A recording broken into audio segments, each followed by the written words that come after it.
So yeah, I'm a third generation pastor's kid. I grew up in the church and I always carried those values with me. Didn't always know what they were, but I always carried them. You know, I was that righteous kid or that teenager growing up that like I always corrected people when I saw them doing wrong. And I thought that was the way and even the only way to actually be a Christian and live that life. So fast forward from that mentality to when I turned 18, that's when I started really getting away from the church. From 18 to about 26 is when my life choices during that time period really started catching up with me and had the absolute worst year of my life. It was just full of alcohol abuse. And it destroyed my dating life, destroyed my life outside of work, and just across the board kept me away from friends, stayed at home, sat and watched TV, went to work, and then just repeated that over and over and over for a whole year. And then at one point I got to a crossroads. And on one side is I can keep going down this road and I will eventually die. Or I could go the other direction and I could live. So I got back into my prayers, got back into my Bible, got back into the gym. So once I had that balance between mind, body, and spirit, that's when I really started distancing myself from those old bad habits. And I started transitioning into the next phase of my life. So fast forward to 2023, me and my wife have been married since 2021. She's an absolute gift.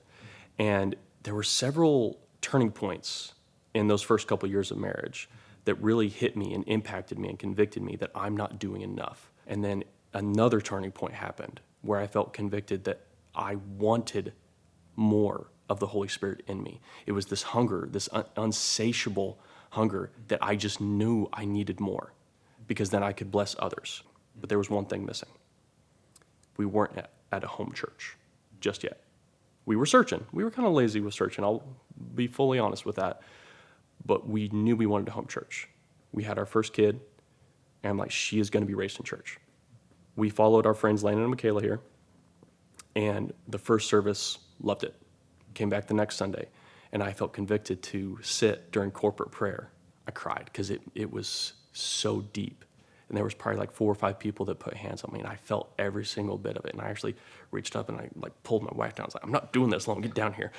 And it was just this amazing moment where I felt the Holy Spirit move. Fast forward to the next Sunday, I did it again, but this time I went and prayed over someone else, and I felt it move again. We went to Discover, and we found all these service opportunities. So I hit up the leadership for 4, 5, 6, and I'm like, I want to help. And it was like, where do you think you'd best fit? I feel like I'd be best with security. You know, I can protect people, I'm good at it, but where do you need the most help? And they told me they need small group leaders. I said yes. And that's the season I'm in right now, is just saying yes when he speaks. Whatever it may be, I am in the season of obedience. And the removal of distractions is probably my main goal right now. Remove distractions, listen to God's voice, and obey.